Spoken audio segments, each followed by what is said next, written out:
मारे महला में फूली छे केसर क्यारी, चलो तो दिखाऊं बिहारी। अति सुंदर बहुत अमोलक, अति सुंदर बहुत अमोलक, रंग रंगीली छे बारी, चलो तो दिखाऊं बिहारी।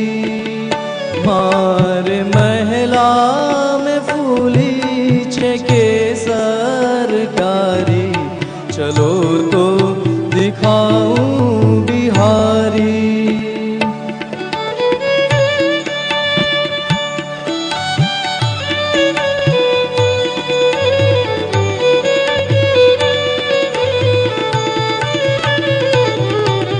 निजरुद्गतं प्रकटितं स्त्रीगूढभावात्मकं पुनरूपं च पुनस्तदन्तर्गतं प्राविविशस्वप्रिये संश्लिष्टा उभयोर्भवौ रसमय कृष्णो हि यत्साक्षिकं रूपं तत्त्रतयात्मकं परमभिध्येयं सदा वल्लभम्। मंचस्थ विराजमान पूज्य पितृचरण,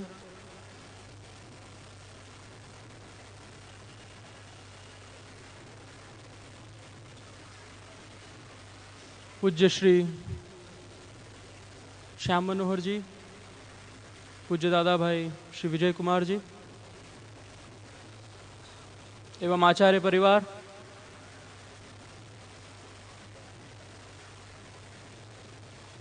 आनंदનો અવસર છે આજે કે સંસ્થાની વિનંતીને માન આપી ઉભય આચાર્યો પધાર્યા છે।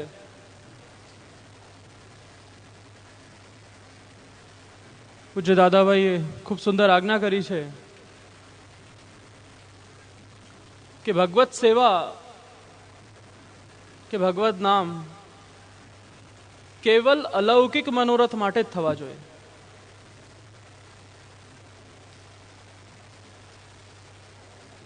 કોઈ પણ લૌકિક ચાહ મનમાં રાખી ભગવત સેવા કે ભગવત નામ લીધેલું સ્વમાર્ગીય નથી,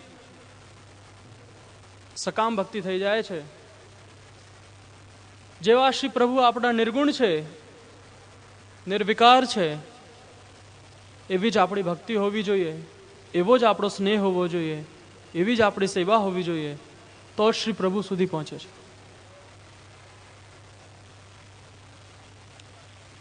સુંદર લીલાનું વર્ણન છે આજે, ભ્રમર ગીતની લીલાનું વર્ણન છે। સંસ્કૃતમાં ભ્રમરને ષટપદ કીધો છે। શ્રી ગોપીજનોએ શ્રી ઠાકોરજીનું સ્વરૂપ અને ભ્રમરનું સ્વરૂપ એક કહી વિવિધ લીલાઓનું વર્ણન કર્યું। શ્રી ઉદ્ધવજી જે જ્ઞાન આપવા આવ્યા હતા, આજે સ્નેહનું પાન કરી રહ્યા છે।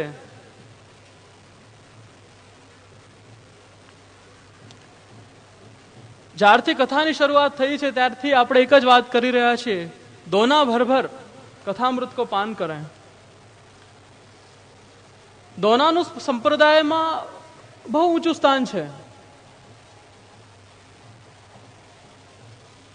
એક વ્યક્તિ છે સર્વસમર્પણ કરે છે, એક વ્યક્તિ રંચક સેવા કરે છે। આચાર્યશ્રી એક જ આજ્ઞા કરે છે કે આખું દોના પ્રસાદ દો। દોના હે ઇતનો સોઈ, પણ દોનાનું મહાત્મ્ય તમે જુઓ, શબ્દ સાંભળો એના, દો ના। હવે આ જીવ અને શ્રી પ્રભુ બે અલગ અલગ નથી રહ્યા, હવે એક થઈ ગયા છે। આ આપણા ત્યાં દોનાનું મહાત્મ્ય છે। પૈસા આપી મીઠાઈ તો દુકાનમાં મળી જાય, 10,000 ભેટ ધરી તો આટલો મોટો ટોપલો, 50,000 ધરી તો આ ટ્રક ભરીને, પ્રસાદ તો દોના માત્ર હોય। આ પુષ્ટિ સંપ્રદાયની વિશેષતા છે અને આ દોનાનું મહાત્મ્ય છે। હવે જ્યારે આપણે અને આપણા પ્રભુ એક થઈ ગયા છીએ, એ ભક્તિ રસ, એ કથામૃત દોના ભરભર પીનો है। પાછો વિષય પર આવું. ષટપદ ભ્રમર જોડે શ્રી પ્રભુની ઉપમા કરી છે. શ્રી પ્રભુને ષટપદ કીધા કે ધર્મના 6 અંગ છે અને પોતે ધર્મી સ્વરૂપ. એવી રીતે શ્રી ભ્રમરને, શ્રી ઠાકોરજીને ધર્મ સાથે ધર્મી એવો નિર્ગુણ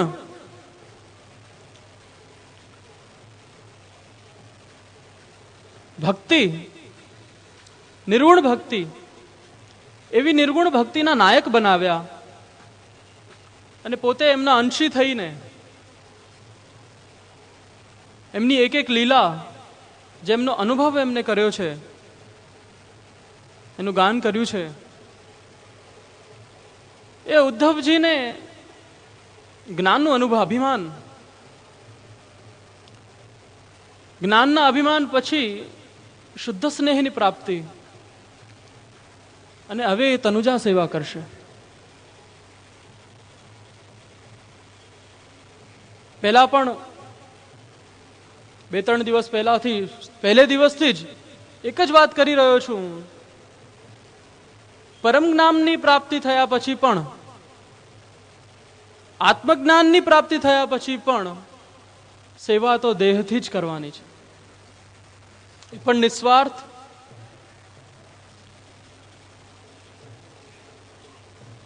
કેવલ પુષ્ટિ સંપ્રદાય વૈષ્ણવોને અલૌકિક મનોરથ જ મનમાં લાવવાનો અધિકાર છે. બીજી કોઈ ચાહના જો મનમાં આવે તો હજી દૃઢાશ્રય આપણને સિદ્ધ થયો નથી.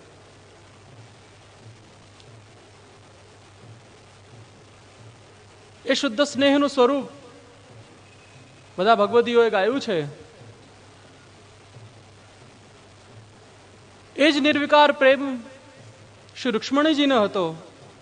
એમના એક જ સંદેશે, આપણે તો રોજ સંદેશો કરીએ છીએ, શરણમ મમ, શરણમ મમ, શ્રી કૃષ્ણ શરણમ મમ.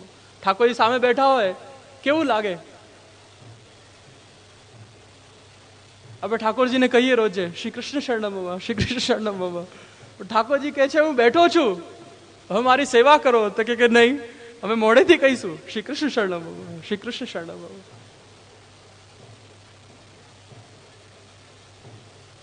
શ્રી ઠાકોરજીની પ્રાપ્તિ પછી મને એક વૈષ્ણવે પૂછ્યું, પુષ્ટિ સંપ્રદાયનું શું સ્થાન સનાતન ધર્મમાં? સોરી, મેં કીધું સૌથી ઊંડો હોય, ગામથી ઊંધો ચાલતો હોય પુષ્ટિ સંપ્રદાય. બહુ સાચી વાત છે. આટલી કથાઓ આપણે સાંભળી, આ ઋષિ મુનિએ આટલા 1000 વર્ષ તપસ્યા કરી, એમનો અડધો અંગ ઉદયમાં આવી ગયો, અડધો અંગ જમીનમાં દટાઈ ગયો, આટલા વર્ષ પાણી પીધું, આટલા વર્ષ પાંદડા ખાધા, અમને આટલા 1000 વર્ષ તપસ્યા કરી. શ્રી પ્રભુ પધાર્યા, એક વર માંગ્યું કે ભાઈ તમારે શું જોઈએ છે? તો કે મારે આ જોઈએ છે. તથાસ્તુ, શ્રી પ્રભુ પધાર્યા. ગોવર્ધનનાથ કી જય. ઇતિશ્રી કથા પૂરી. હવે આપણો પુષ્ટિ સંપ્રદાય તમે ઊંધો જુઓ, બ્રહ્મ સંબંધ થયું નથી ને શ્રી ઠાકોરજી પધારે. હવે તપસ્યા રૂપી સેવા કરવાની છે. ત્યાં ઠાકોરજીએ પૂછ્યું હતું કે તમારે શું જોઈએ છે, કયું વર માંગવું છે? આપણે રોજ સવારે શ્રી ઠાકોરજીને પૂછીએ છીએ આજે શું અરોગવું છે આપને, આજે હું કેવી રીતે લાડ લડાવું?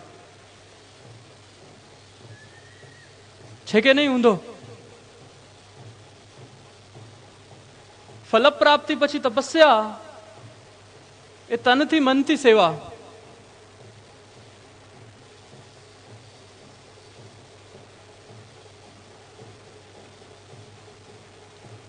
એની પ્રાપ્તિ થવી ત્યારે જ પુષ્ટિ માર્ગીય વૈષ્ણવતાની પ્રાપ્તિ થવી કહેવાય છે. જે ભગવત સેવા નથી કરતો, મારી દૃષ્ટિમાં તો પુષ્ટિ માર્ગીય વૈષ્ણવ જ નથી. એને કેવલ ભ્રમ છે. ભ્રમર ગીતની વાત આવી ને, એને કેવલ ભ્રમ છે કે હું વૈષ્ણવ છું. શ્રી ઠાકોરજી કૃપાળુ છે, એમનો છત્ર મોટો છે, તે છત્રમાં ક્યાંક ખૂણામાં ઊભા છીએ. કૃપાળુ છે, આપણને આવી દિવ્ય કથાઓમાં સ્થાન આપે છે, દિવ્ય મનોરથોમાં સ્થાન આપે છે, દિવ્ય ઉત્સવોમાં સ્થાન આપે છે. પણ જ્યાં સુધી આપણું કાર્ય, સેવકપણાનું કાર્ય એ સ્વામી માટે જ્યાં સુધી નથી થતું, ત્યાં સુધી આપણું એ દાસત્વ અધૂરું છે, દાસત્વ છે જ નહીં. વિવિધ કથાઓનું ફલ ભગવત સેવા છે. સેવાનું મનોરથ જગાવી રાખવા માટે ભગવત કથા છે, સ્મરણ છે. આજના દિવસે દેહથી આનંદ લેવાનો છે. શ્રી ઠાકોરજી દ્વાર પર ઊભા છે. દિવ્ય મનોરથ છે શ્રી રૂક્ષ્મણી વિવાહનો. બધા મનોરથોનો આનંદ લઈએ. એ સાથે મારા શબ્દોને વિરામ આપું છું. શ્રી ગોવર્ધન નાથ કી જય. श्री वल्लभाधीश की. वल्लभ के चरणारविंद मेरे तो आधार. श्री वल्लभ के चरणारविंद मेरे तो आधार. श्री वल्लभ के चरणारविंद मेरे तो वल्लभ के चरणारविंद. वल्लभ के चरणारविंद विठ्ठल के चरणारविंद.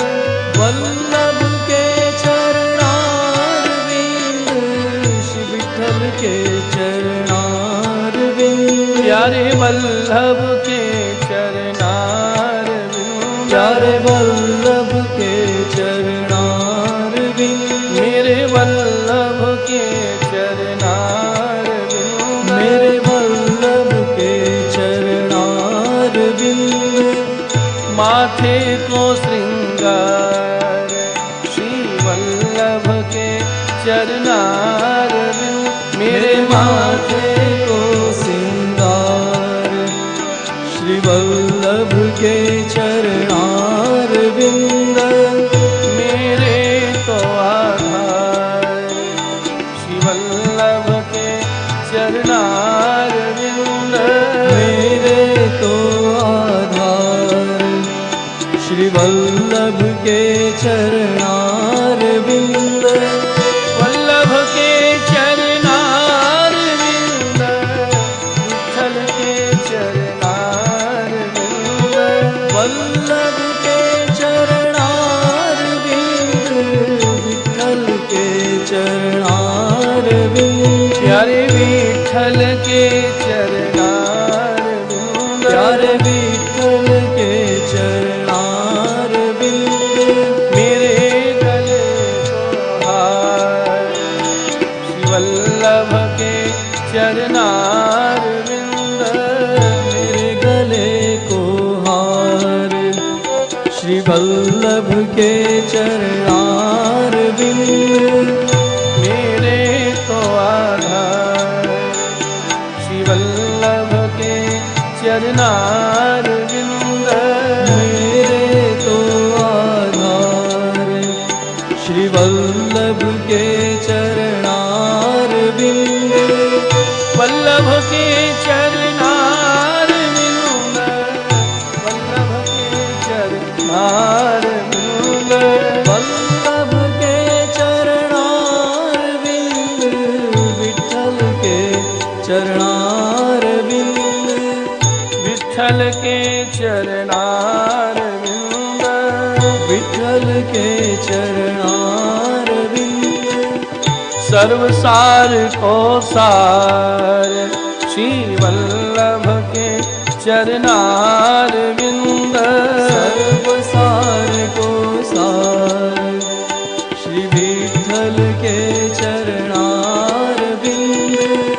मेरे तो आधार श्री वल्लभ के चरणारविंद.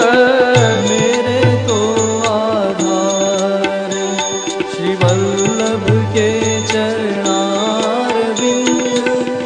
वल्लभ के चरणारविंद. वल्लभ के चरणारविंद. वल्लभ के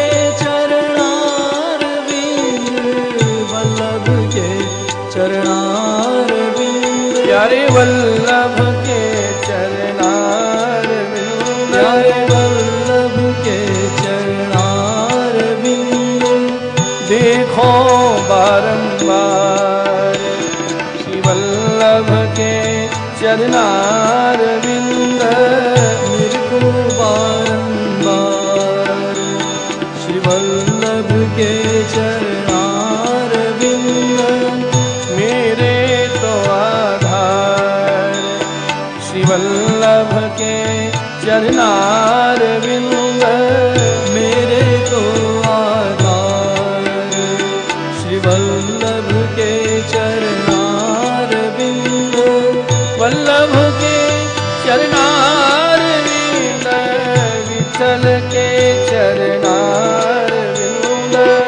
वल्लभ के चरणारविंद श्री विठ्ठल के चरणारविंद बहे प्रेम की धार श्री वल्लभ के चरणारविंद बहे प्रेम की धार श्री वल्लभ के चरणारविंद मेरे तो आधार श्री वल्लभ के चरणारविंद मेरे तो आधार श्री वल्लभ के चरणारविंद वल्लभ के चरणारविंद वल्लभ के चरणारविंद वल्लभ के चरणारविंद वल्लभ के चरणारविंद श्री विठ्ठल के चरणारविंद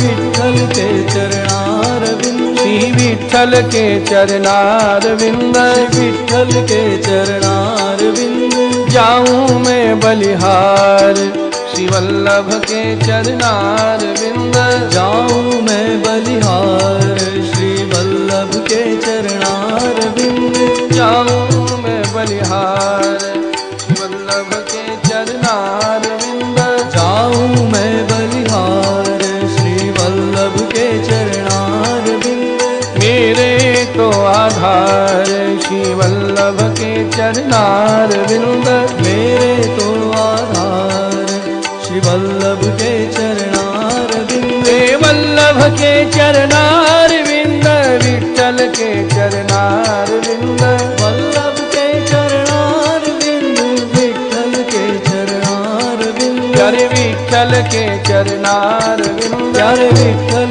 के चरणारविंद जाऊं मैं बलिहार श्री वल्लभ के चरणारविंद जाऊं मैं बलिहार श्री वल्लभ के चरणारविंद मेरे तो आधार श्री वल्लभ के चरणारविंद मेरे तो आधार श्री वल्लभ के चरणारविंद वल्लभ के चरणारविंद वल्लभ के चरणारविंद विठ्ठल के चरणारविंद विठ्ठल के चरणारविंद विठ्ठल के चरणारविंद विठ्ठल के चरणारविंद विठ्ठल के चरणारविंद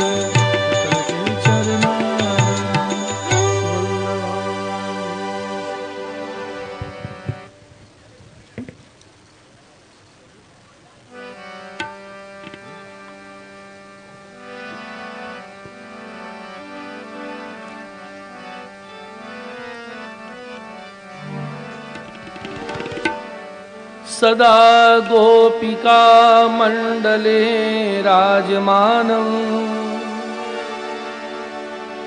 लसंनृत्य बंधादिलीला निदानम् गलद्दर्प कंदर्प शोभाभिदानम् भजे नंदसूनु सदानंदरूपम्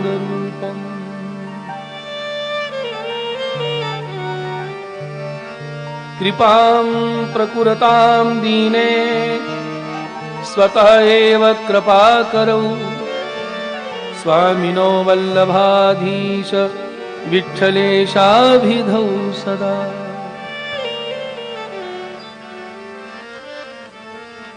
सौन्दर्यं निधिगतं प्रकटितं स्त्रीगूढभावात्मकं पुनरूपं च पुनस्तदन्तर्गतं प्राविविशत् स्वप्रिये। संश्लिष्टाबुभयोर्बभौ रसमयः कृष्णो हि यत्साक्षिकं रूपं तत्तृतीयात्मकं परमभिध्येयं सदा वल्लभम्। मायावाद करीन्द्र दर्पदलने नास्येन्दुराजोद्गत श्रीमद्भागवताख्य दुर्लभ सुधा वर्षेण वेदोक्तिभिः राधावल्लभ सेवया तदुचित प्रेम्णोपदेशैरपि श्रीमद्वल्लभ नामधेय सदृशो भावी न भूतोऽस्त्यपि। न मंत्रे न तंत्रे न च ज्ञान सिद्धि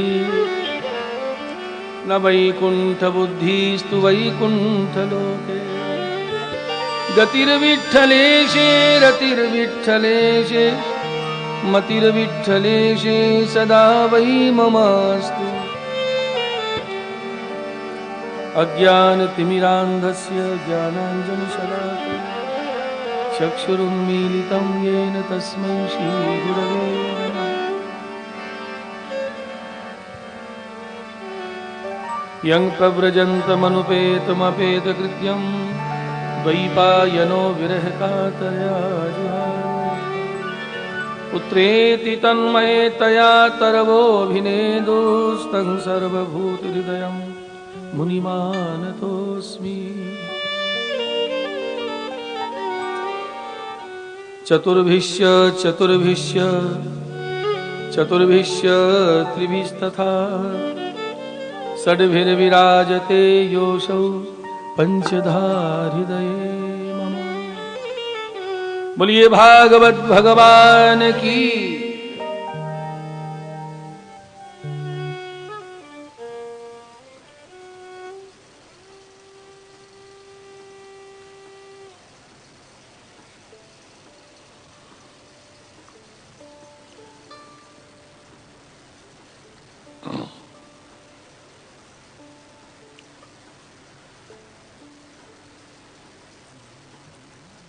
प्राणप्रेष्ठ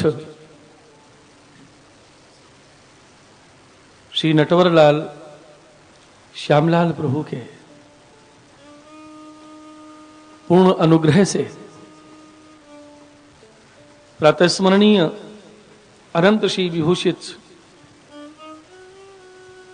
पूज्यपाद श्री नटवर गोपाल लाल जी महाराज जी के अनुग्रह से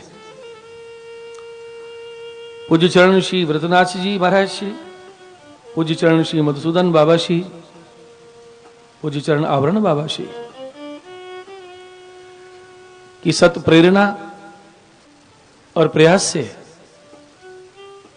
विराजमान हमारे सभी विद्वज्जन भूदेव महानुभावों के सहयोग से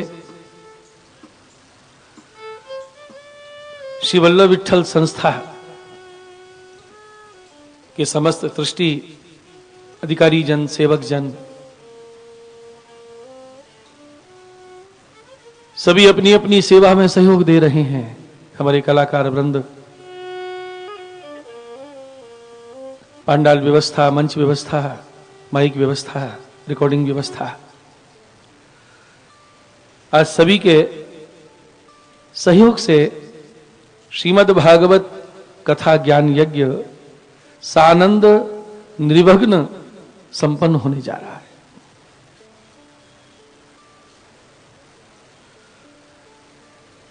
हमारे श्रीमद् भागवत यज्ञ के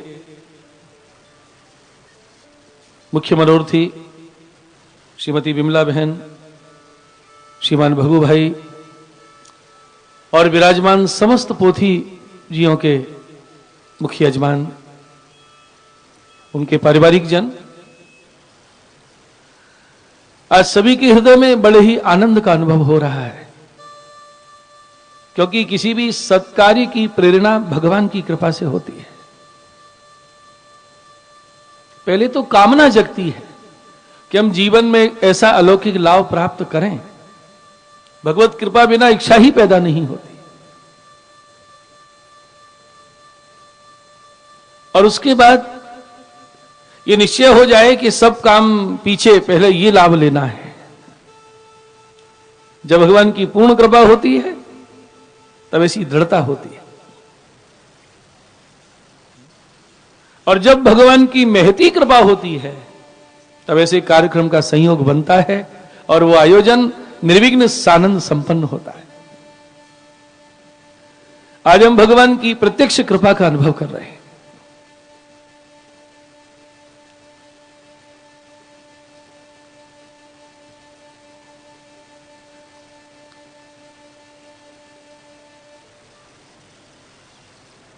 सभी ने पूर्ण सहयोग देते हुए दत्त चित्त होकर कथामृत का पान किया है।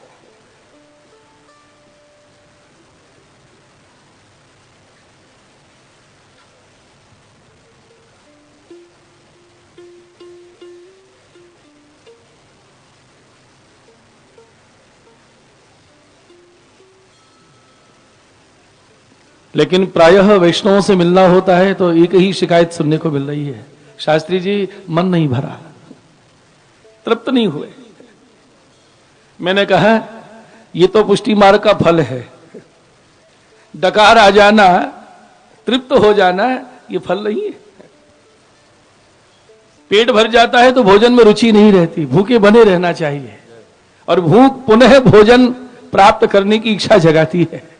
तो अगर आपके अंदर पुनः भूख है, प्यास है, तो श्री ठाकुर जी पुनः संयोग बनाएंगे। पूज्य चरण बाबा श्री आज्ञा किए हैं जल्दी ही योग बनेगा, और हम किसी एक विशेष विषय पर पुनः कथा श्रवण करेंगे, अपने कानों को पवित्र करेंगे। ये प्यास कभी शांत नहीं होना चाहिए।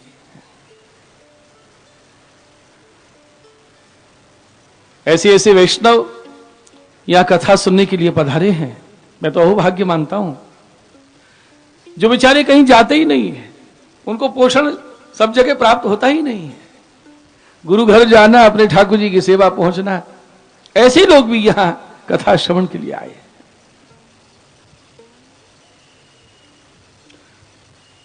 फालतू प्रदर्शन की भीड़ यहां इकट्ठी नहीं हुई है, यहां जो श्रोता आए हैं वो श्रवण करने के लिए आए। और आपका भाव देख के मैं तो गदगद हो जाता हूं, चाहे 12:30 बज जाए, चाहे 1 बज जाए,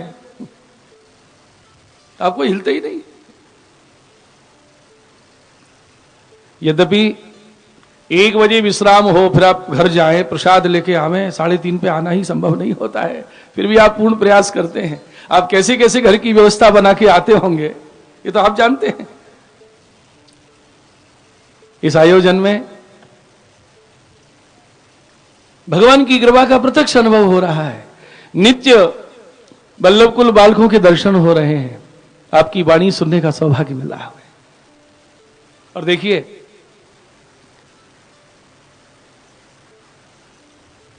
वल्लभकुल आचार्यों से जिनसे निवेदन किया गया था प्राय सभी पधारे।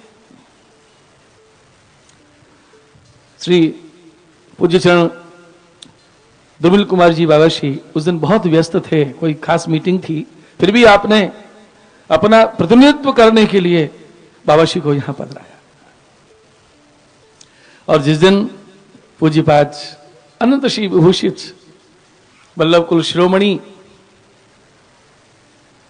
श्री चिमनलाल जी महाराज जी पधार रहे थे, मुझे तो ऐसा लग रहा था जैसे कृष्णदेव राजा की सभा में श्री वल्लभ पधार रहे हैं, मानो भागवत कथा का फल चला रहा है। बिना पूर्व निमंत्रण के स्वतः ही आपने श्रीमुख से आज्ञा की मुझे पधारना है। कैसा अद्भुत संयोग महाराज, कितने ठाकुर जी के स्वरूप पधारे हैं यहाँ। नित्य सेवा हो रही है, ठाकुर जी श्रवण कर रहे हैं। जहां ठाकुर जी चल के पधारे हैं, वल्लभकुल आचार्य चरण चल के पधारे हैं, वैष्णव पधार रहे हैं, तीनों का ये अद्भुत जो मिलन हुआ है इन 8 दिवस में, इस अद्भुत प्रसंग को हम कभी भुला नहीं पाएंगे। भगवान की महती कृपा वर्षी है हमारे ऊपर। पूज्यपाद श्री मधुसूदन बाबा तिलक बाबा श्री, आपका उत्साह तो देखते ही बनता है। सदा प्रसन्न मुखारविंद, सदा प्रसन्न चित्त, और प्रेरित करना, संस्था के सदस्यों को उत्साहित करना सदा। और एक ही लक्ष्य है, एन केन प्रकारेण वल्लभी सृष्टि का, वैष्णवों का पोषण होना चाहिए।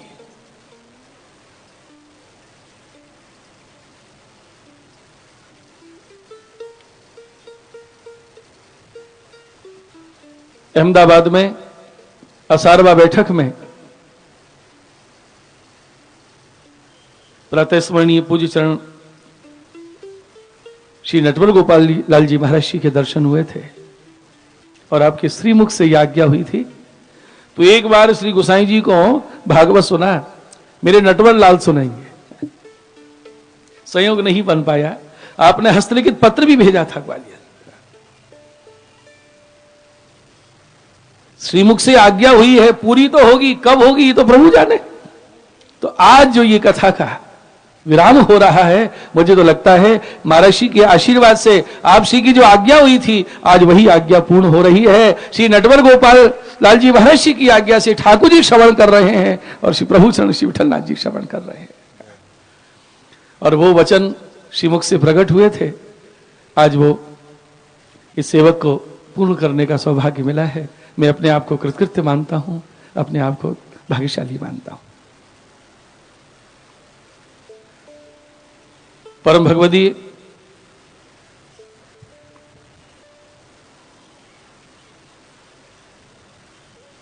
हमारे श्री महेंद्र भाई, जिनका स्मरण हो ही आता है, बड़े उत्साह से सारे कार्यक्रम की रूपरेखा जमा रहे थे और जमा गए थे। आज वो हमारे बीच में यही विराजमान हैं, भगवत चरणारविंद में विराज रहे हैं और संपूर्ण कथा का आस्वादन उन्होंने किया है। प्रभु की लीला बड़ी विलक्षण होती है। देखिए, भगवान के लीला में पधार के संपूर्ण कथा श्रवण भी किया उन्होंने और कोई विक्षेप नहीं आने दिया। अपने पारिवारिक जनों को भी सूतक आदि से निवृत्त करके संपूर्ण कथा सुनने का अवसर प्रदान किया है। आप थोड़ी कल्पना कीजिए, भगवत इच्छा के आगे किसी की चलती है? अगर कथाक्रम में कुछ ऐसी घटना घट जावे तो मन में कितना दुख हो, लेकिन भगवान सर्व प्रतिबंधों का, अंतरायों का निवारण कर देते हैं। जब उनको पूरा आनंद प्रदान करना होता है, सारी बाधाएं, सारे प्रतिबंध दूर हो जाते हैं। तो आज हम भगवान की कृपा का प्रत्यक्ष अनुभव कर रहे हैं और भगवान से यही विनती करते हैं कि भविष्य में ऐसा संयोग पुनः पुनः बने और हम अपने कानों को पवित्र करें, अपने जीवन को सार्थक करें। बोलो श्री गोवर्धन नाथ की, कृष्ण कन्हैया।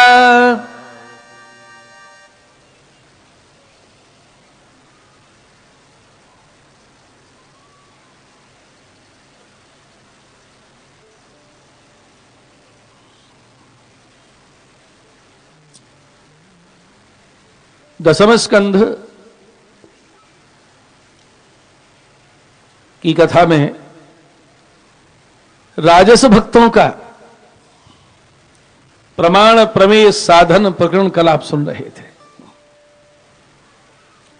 जैसे ब्रज भक्तों को भगवान ने निरोध सिद्ध किया, प्रपंच का विस्मरण कराया, ऐसे ही राजस भक्तों के लिए भगवान ने यह कृपा की। प्रमाण प्रकरण में भक्तों को महात्म ज्ञान कराया,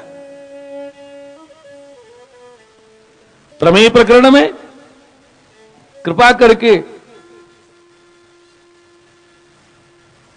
भक्तों को आसक्ति का दान किया है।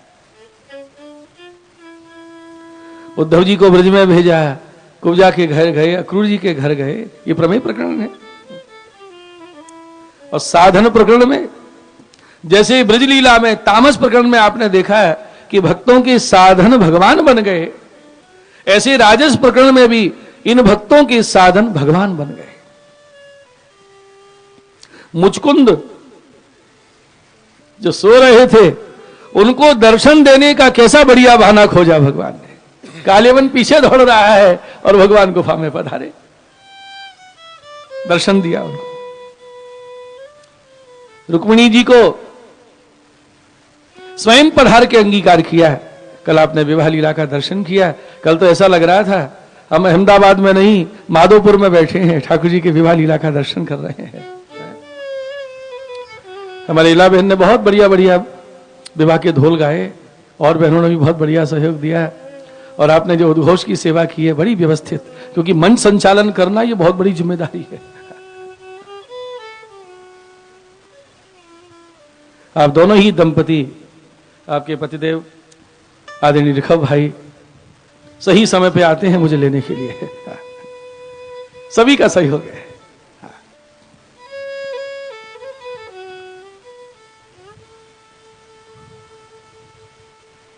बहुत बहुत सब धन्यवाद के, बधाई के पात्र हैं। और सबसे ज्यादा स्नेह तो मेरा आप लोगों के लिए प्रकट हो रहा है। अगर ये सब श्रोता नहीं होते तो आनंद कैसे आता है? आपने इस यज्ञ में मालूम है कौन सी सेवा की है? जैसे ठाकुर जी ने गिरिराज जी को धारण किया था ना, तो गिरिराज जी का बोझ तो भगवान के हस्त में था, लेकिन सब ब्रजवासियों ने यूं हथेली लगाई थी, हथेली लगाई ना। तो हम जो भी सेवा दे रहे हैं, जो भी सहयोग दे रहे हैं, ये हथेली लगाने का कार्य कर रहे हैं। वास्तव में तो सारा बोझ भगवान के ऊपर ही है। ये सब कार्य कृष्ण की प्रेरणा से हुआ है, कृष्ण की इच्छा से हुआ है, कृष्ण की कृपा से हुआ है। सारा भार तो भगवान के ऊपर है, हम लोग निमित्त हैं। अगर वो कृपा न करें कुछ भी संभव नहीं हो सकता।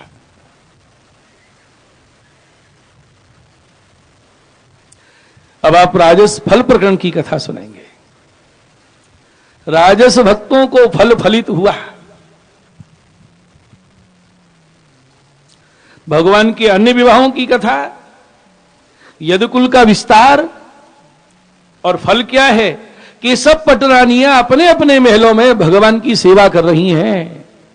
कोई दासी नहीं थी महलों में, और इस सेवा से ही उनको भगवान में निरोध सिद्ध हो गया। यही पुष्टि का फल है महाराज। आज भगवान की गृहस्थ लीला के दर्शन कीजिए। बोलिए द्वारिकाधीश की।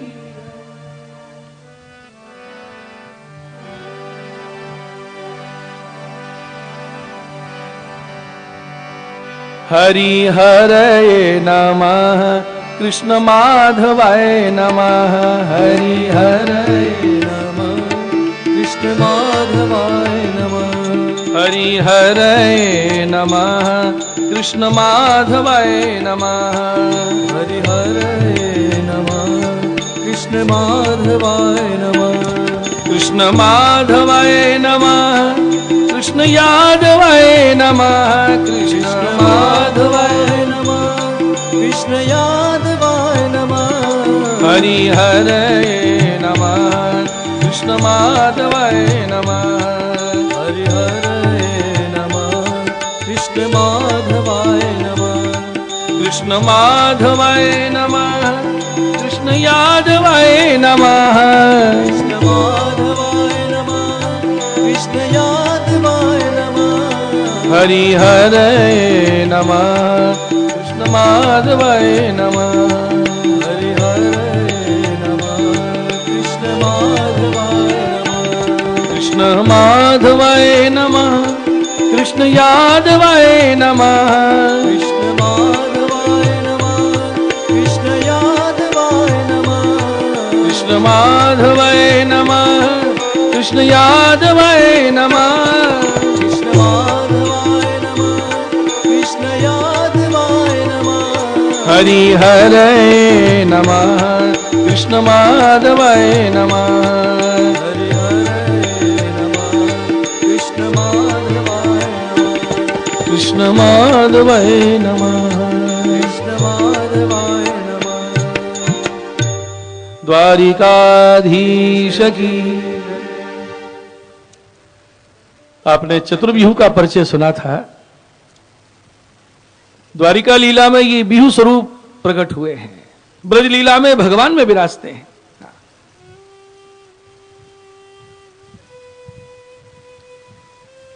रुक्मिणी नंदन के रूप में भगवान प्रद्युम्न का प्रागट्य हुआ, और प्रद्युम्न के पुत्र अनिरुद्ध जी हुए।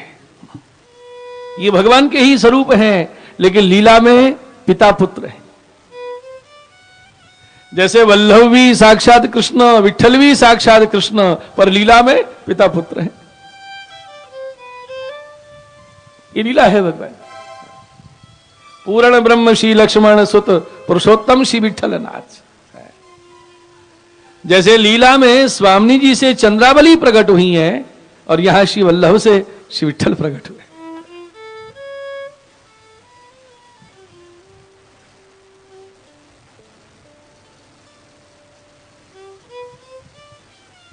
सम्रासुर का उद्धार किया, मायावती रति से विवाह हुआ।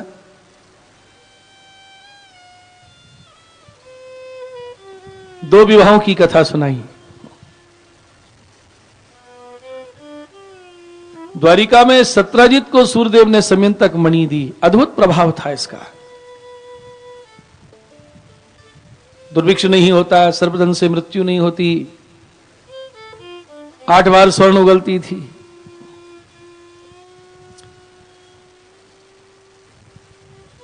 इस कथा में यह बतलाया है कि लोभ का परिणाम क्या होता है। बिना परिश्रम के अचानक किसी को बहुत ऐश्वर्य प्राप्त हो जाए और उसमें थोड़ा अंश भी दान न करे, परोपकार में न लगावे, तो वो द्रव्य आसुरी द्रव्य बन जाता है और वो द्रव्य उसी का नाश कर देता है।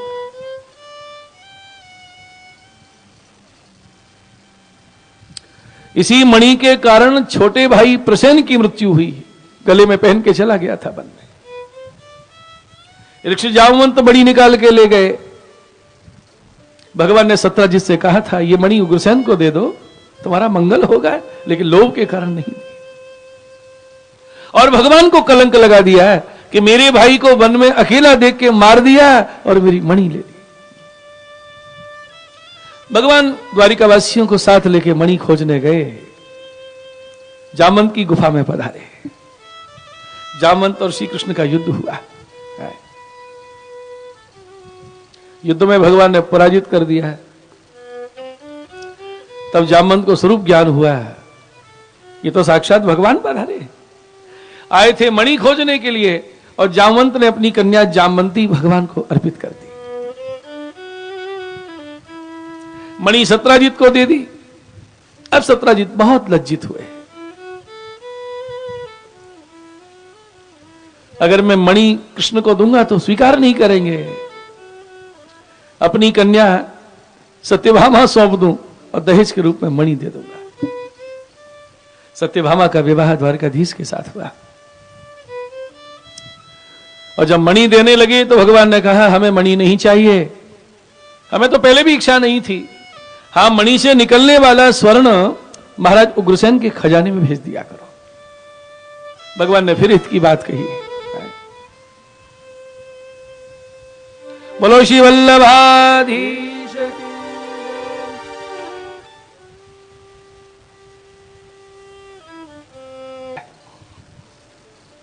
देखिए, काम आवेश भी कुछ समय के लिए होता है, क्रोध का आवेश भी थोड़ी देर के लिए होता है, लेकिन लोभ का आवेश बना रहता है। ये बहुत प्रबल दोष है। सत्राजित ने अपनी कन्या सत्यभामा समर्पित की और सबके सामने वचन दिया कि ये मणि मैं आपको दे रहा हूं। भगवान उनके मन की जान गए कि मन से नहीं कह रहे हैं।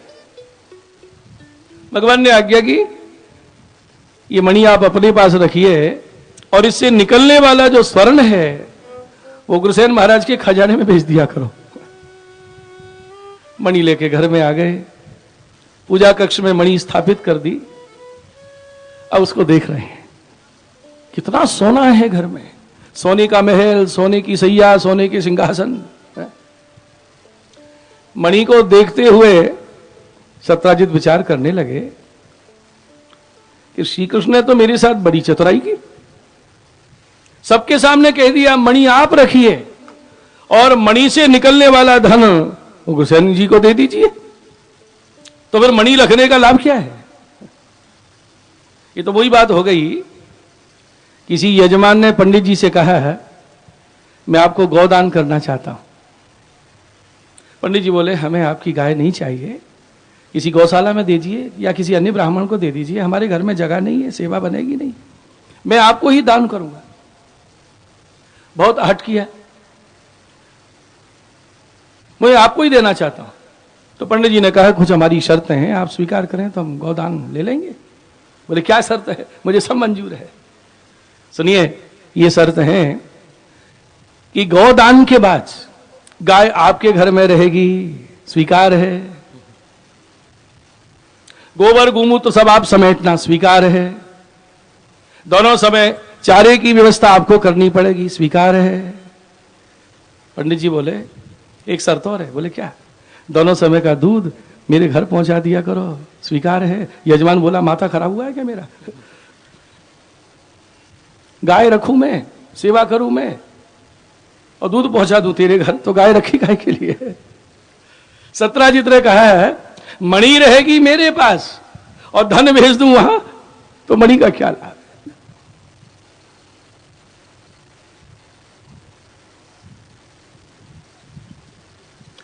ये मणि मेरी है, ये सत्ता मेरी है, इसने ही तो नाश कर दिया महाराज। आचार्य आज्ञा करते हैं कि हमारी सबसे ज्यादा ममत्व यदि आसक्ति किसी चीज में है तो दो चीज में है महाराज, एक शरीर में, दूसरा धन में। शरीर और धन ये दो प्रिय हैं। कहते हैं ना, बाप बड़ा ना भैया, सबसे बड़ा रुपया। धन से ज्यादा प्रिय शरीर है। कोई कृपण है, एक पैसा नहीं खर्च कर सकता है, और डॉक्टर कह दे कि अमुक रोग है, ऑपरेशन नहीं कराओगे तो बस ज्यादा दिन के मेहमान नहीं हो, तो खर्च करेगा। ये दो की जो आसक्ति है ना, बड़ी कठिन है। तो महाप्रभु जी हमें उपाय बताते हैं कि इन दोनों को अपना क्यों मान रहे हो? इन दोनों का सदुपयोग यह है कि इनको भगवत सेवा में लगा दो। तत्सिद्ध ही तनु वित्त जा, ये तनु वित्त दो ही नाम क्यों दिए हैं महाप्रभु जी ने? क्योंकि इसमें ही ज्यादा आसक्ति है। अंगीकार करा दीजिए।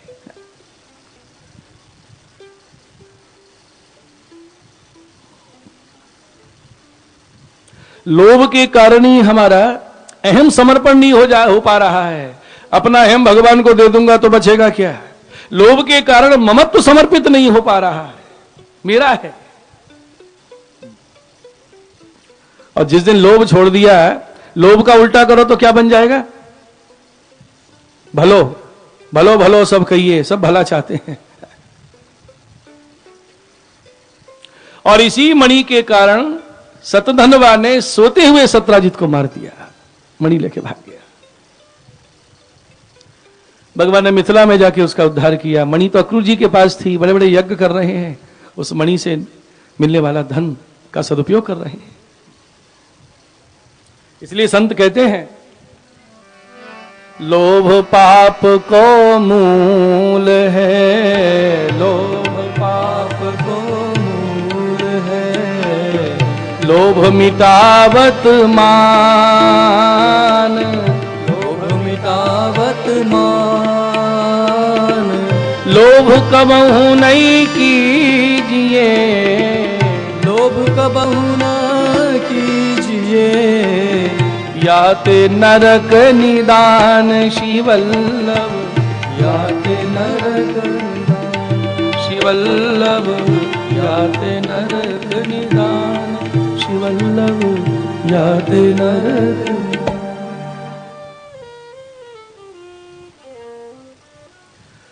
ये तीन विवाह की कथा जो आपने सुनी है, ये तीन भगवान की त्रिगुणात्मिका शक्तियां हैं। सृष्टि सृजन शक्ति, पालन पोषण शक्ति, संहार शक्ति, ही तीन ही काल हैं, तीन ही गुण हैं। इसके अलावा 5 विवाहों की कथा कही।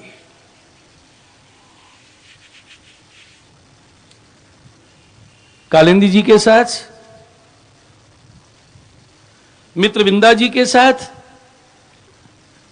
स्वयंवर में 7 बैलों को एक ही बार में नाथ दिया। नागनजीति, कौशल नरेश महाराज की कन्या सत्या, भद्रा और लक्ष्मणा, ये 8 पटरानियां हैं। ये 5 विवाहों की जो कथा है, महाप्रभु जी आज्ञा करते हैं कि ये 5 पटरानियां ब्रह्म की 5 विद्या हैं। जीव के अंदर 5 अविद्या दोष हैं और ब्रह्म के अंदर 5 विद्या गुण हैं। जब जीव का ब्रह्म से संबंध हो जाता है, भगवान 5 विद्याओं का नाश कर देते हैं शनैः शनैः, और 5 विद्याओं का दान कर देते हैं। 5 विद्या कौन सी हैं? आत्मज्ञान स्वरूपा कालिंदी जी हैं, तप रूपा मित्रविंदा जी हैं, योग स्वरूपा नागनी जी हैं, विवेक स्वरूपा भद्रा जी हैं, और भक्ति स्वरूपा लक्ष्मणा जी हैं। ये मुख्य 8 पटरानी है। बोलिए द्वारिकाधीश की। और इसके बाद कथा है भौमासुर के द्वारा बंदी बनाई हुई 16,000 कन्याएं। द्वारिकाधीश ने भौमासुर का उद्धार करके उनको बंदी गृह से मुक्त किया। इंद्र का छत्र अदिति के कुंडल छीन के ले गया। इंद्र ने आके भगवान से प्रार्थना की, आज भगवान को मौका मिल गया, जहां आसाम है वहां रहता था भौमासुर, ऐसा सुदृढ़ दुर्ग बनवाया जिसको जीतना असंभव था। और उसके राज्य का रक्षक था मुर दैत्य। भगवान ने सबसे पहले मुर का उद्धार किया, इसलिए भगवान का नाम पड़ा मुरारी। मुर के अरी हैं, जो मुर के शत्रु है। भौमासुर का उद्धार किया, पुत्र को अभयदान दिया, पृथ्वी देवी प्रकट हुई, स्तुति की। ये सब लीला तो होनी थी। सब कन्याओं ने जब भगवान का दर्शन किया,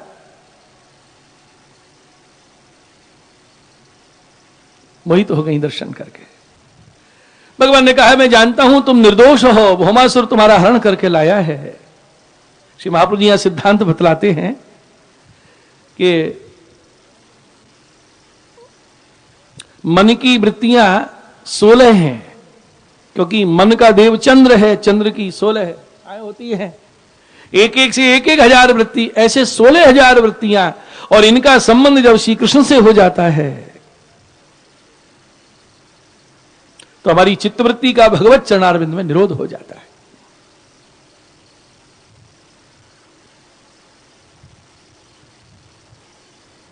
सिद्धांत क्या है यहां? 16,000 कन्याओं ने प्रार्थना की, ये भौमासुर हमें चुरा के लाया है। अलग अलग घरों में हम जन्मी थी, ये चुरा के अंतर्ध्यान हो जाता था, किसी को नहीं मालूम कौन ले गया। भगवान ने कहा, मैं तुम्हें तुम्हारे घर सुरक्षित पहुंचा सकता हूं। तो कन्याओं ने क्या उत्तर दिया है?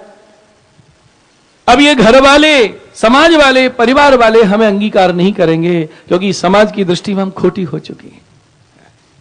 अरे समाज है, सती श्रोमणी सीता जी को नहीं छोड़ा, और की बात क्या है? भगवान ने कहा, फिर क्या चाहती हो? अपमानित होकर जीवन जीने से क्या लाभ? इससे तो जीवन समाप्त कर दिया जाए।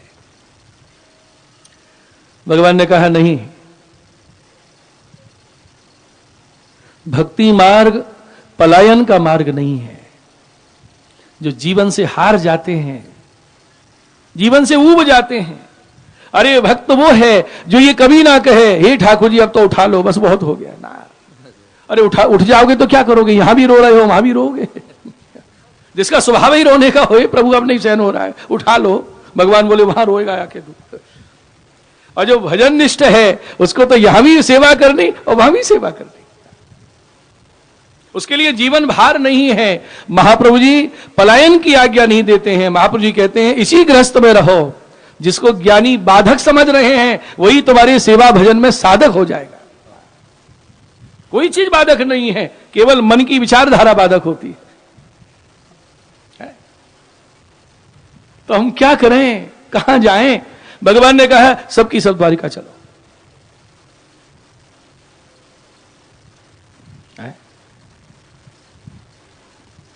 कलकत्ते में मेरी कथा थी, तो एक युवा आधुनिक बुद्धिजीवी आए और क्या बोले, शास्त्री जी, और कथा बड़े विस्तार से होती थी, 4 घंटे सवेरे 4 घंटे शाम, और 9 दिन की कथा।